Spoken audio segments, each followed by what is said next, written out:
Hey guys, welcome back to the Calibrate Tools and DIY channel. Let's go fit some pipe. See you right after this.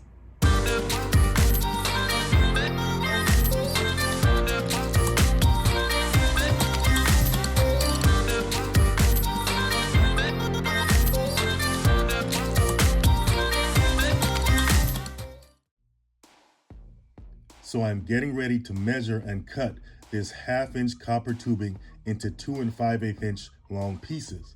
So I'm marking it off with my pencil, then I'm going to cut a more manageable piece off to place in the pipe chain vise, which I'll show you guys in a second. So after placing the pipe cutter blade on my mark, I twist it around the pipe while turning the body of the pipe cutter clockwise, which causes the blade to cut into the pipe, eventually cutting through completely. Now you don't want to tighten the pipe cutter onto the tubing too tightly, otherwise it won't move. You want to tighten it just enough for the blade to bite into the tubing and for it to move around the tubing freely.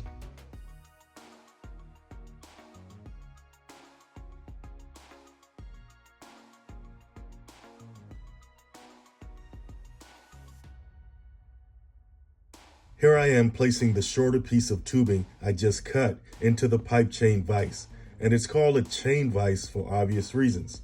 The chain that you see there is very similar to a bicycle chain, and it wraps around your pipe or tubing, and turning the handle clockwise tightens the chain around the pipe, securing it firmly for cutting or deburring.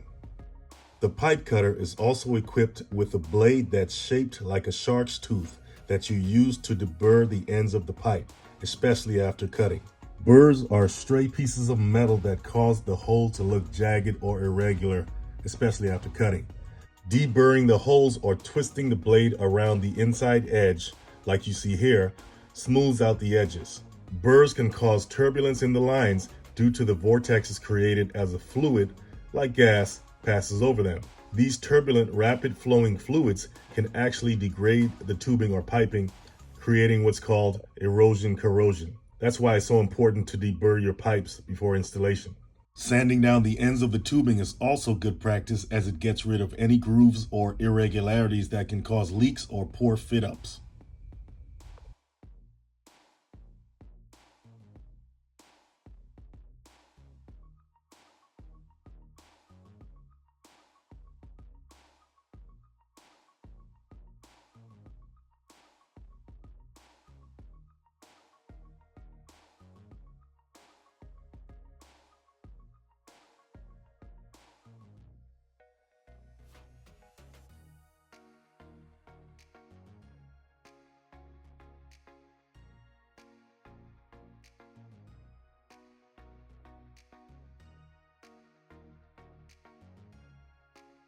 After cutting, deburring, and sanding the tubing ends, it's time to apply some flux paste to it.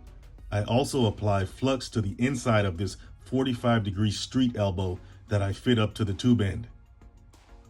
If you look closely, the regular 45-degree elbow that connects the two pieces of tubing fits over the ends of the tubing. The street elbow, the one on the end, has one end that fits inside the end of the tubing. Flux is an acidic paste used to clean a joint before soldering. So if you have cuts in your hand, don't let this stuff get in it, because it'll sting. Wear some gloves if that's the case. Not to mention it's pretty greasy, so if you want to avoid greasy, sticky hands, just go ahead and get some gloves on it. After fitting my 1/2 inch elbows and prepping them with flux, I did the same thing with a 1/2 inch ball valve and a 1/2 inch male adapter to cap it off.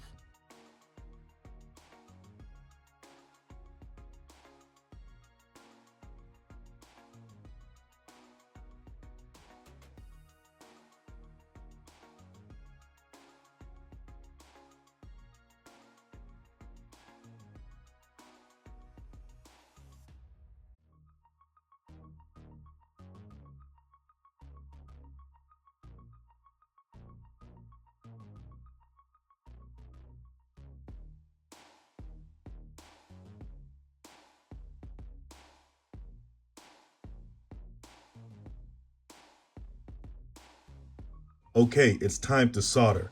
So we're going to use MAP gas instead of regular propane to heat the joints. MAP gas burns hotter than propane, which means you will heat the pipe faster, allowing you to solder faster. Now the torch you see here is a bit pricier because it has a feature that allows you to start the flame instantly and lock it in the on position. You can also lock the flame in the off position for safety.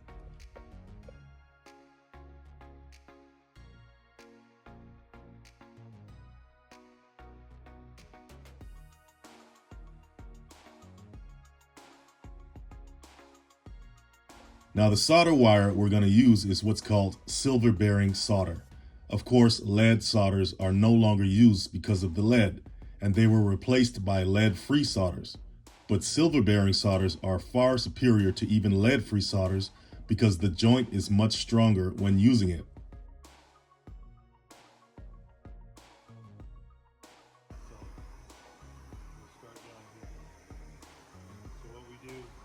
So when starting out, you want to heat the fitting, heat the pipe so the solder will stick to it and be drawn into the joint.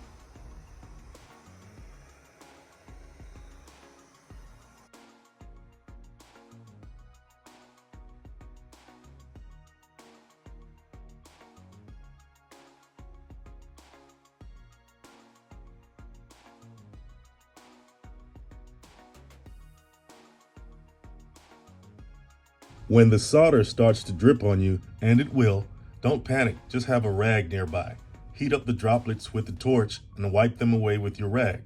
Having a slightly damp rag helps too. As you proceed to the next joint, you don't have to apply as much heat with the torch because the fitting is still hot from the last joint you soldered. So every successive joint requires less heat than the last because you don't want to overheat the tubing or risk blowing a hole through it.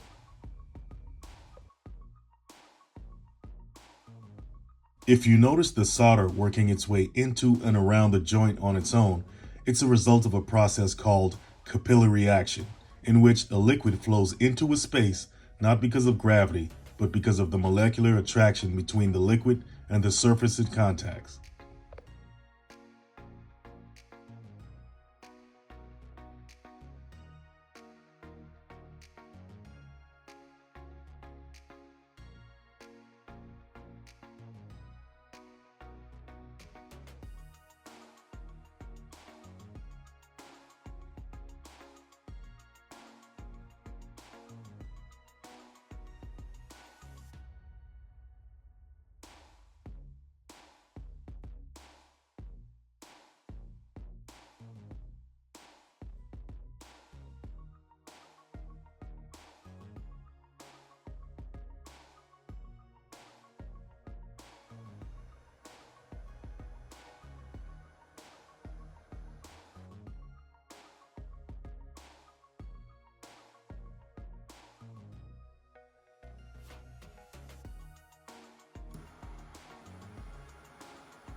All right, guys, so that's a basic pipe fitting tutorial. There's a lot more that goes into pipe fitting. I'll dive more deeper into pipe fitting in another video. Hey guys, if you like what you saw, hit that like and subscribe button. Please share it. And don't forget to go to calibrate.com, check out some great products we have, and also sign up for the email list. And I'll see you next time.